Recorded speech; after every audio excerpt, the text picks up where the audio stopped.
Alright, well, we are in what is possibly the last game of the day. Kind of sad if this ends up being a 3-0, but will certainly be well deserved if that's going to be the case. But we'll put that thought on the back burner for a second while I set up the scores. There we go.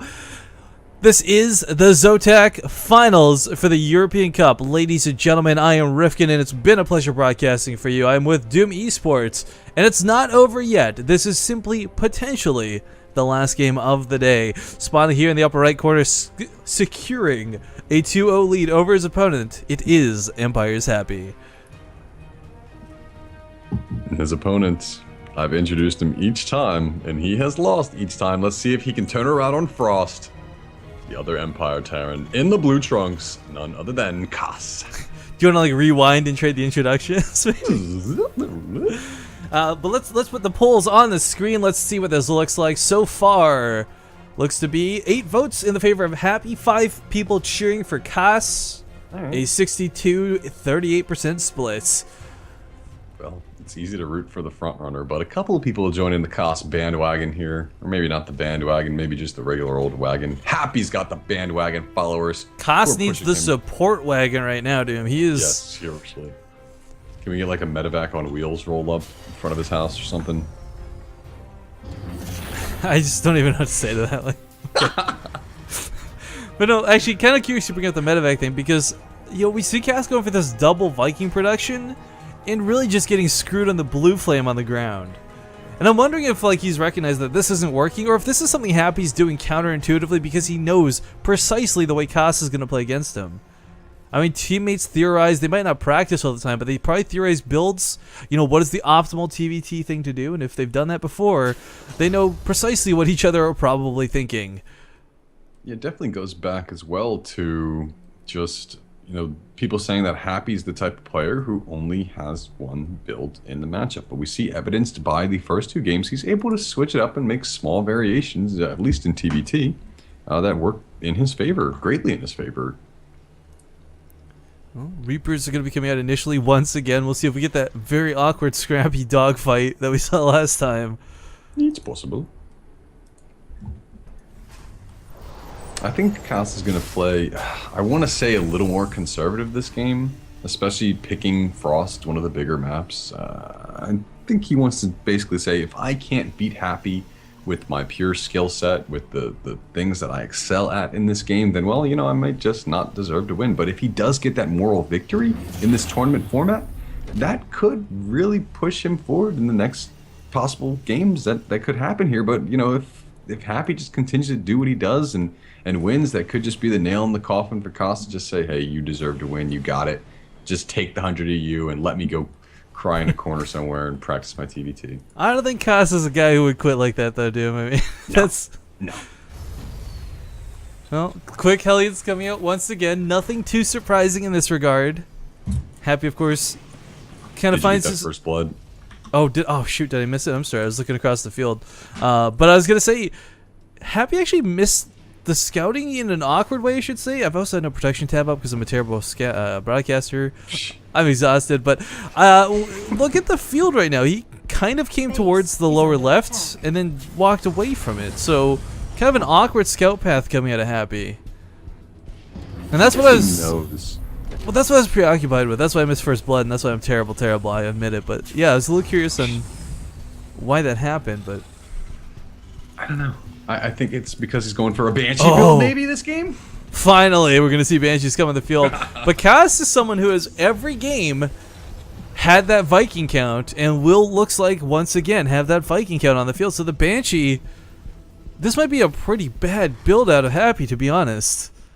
It could be, but whoa, it's not going to be Banshees. He's building a tank, Rifkin. This is going to be an early push, man. Oh. There's no other way to describe it. He doesn't have the command center coming. It's going to be a medevac first thing out of the starport. Going to be building that tank count up. And man, we saw it earlier how good tanks can be unsieged against Hellions, but wait till you see them sieged in good position against Hellions as well.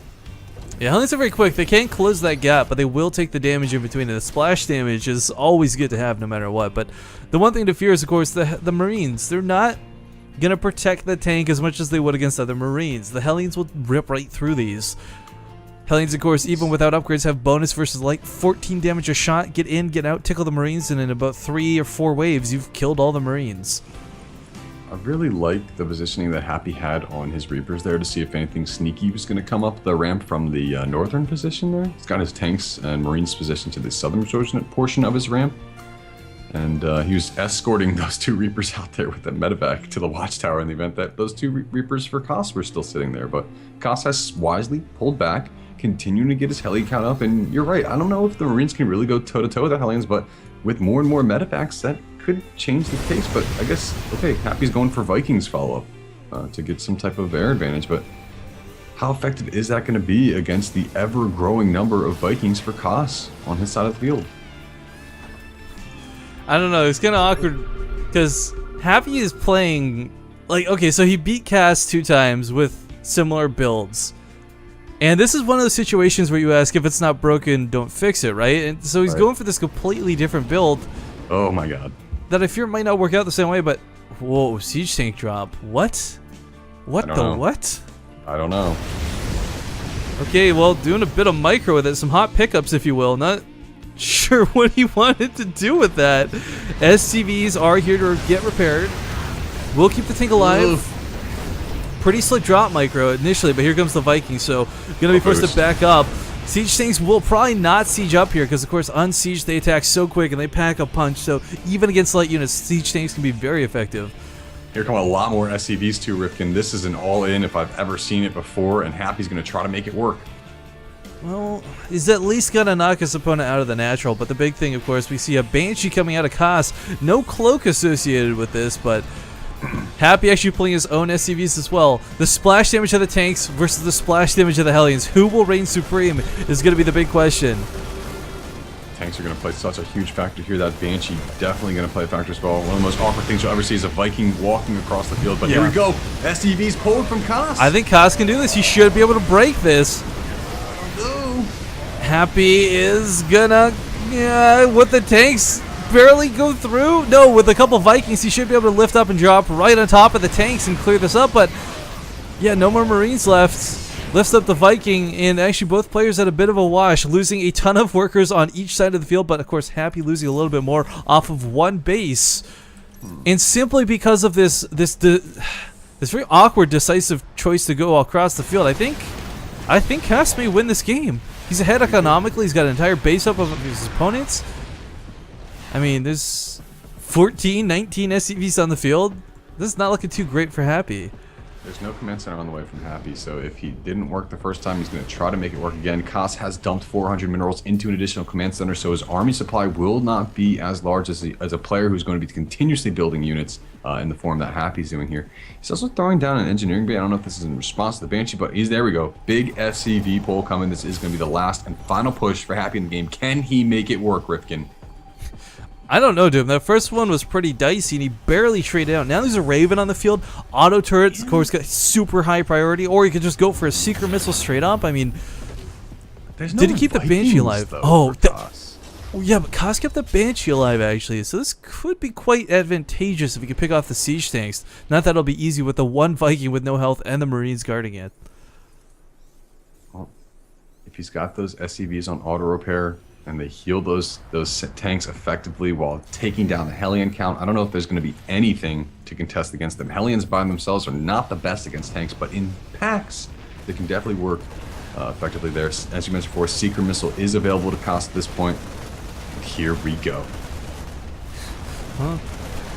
Tanks are not siege, so no splash damage on his side, and the SCVs are cleaned up almost immediately by those Hellions. There's an auto turret going down, going to try and protect the Banshee, but it can hold this, looks like, with the Hellions. Good game is called, and Koss will bring this back 2-1. Okay. Weird game. Weird. Definitely a weird game. Very weird game, Doom. Maybe it was just like Happy saying, I don't really like Frost, so I'm going to give you this one, and I'm going to pick the map next time and try to beat you there. Or maybe Koss has got the momentum on his side and he's going to power through the next 2 games and win Rifkin.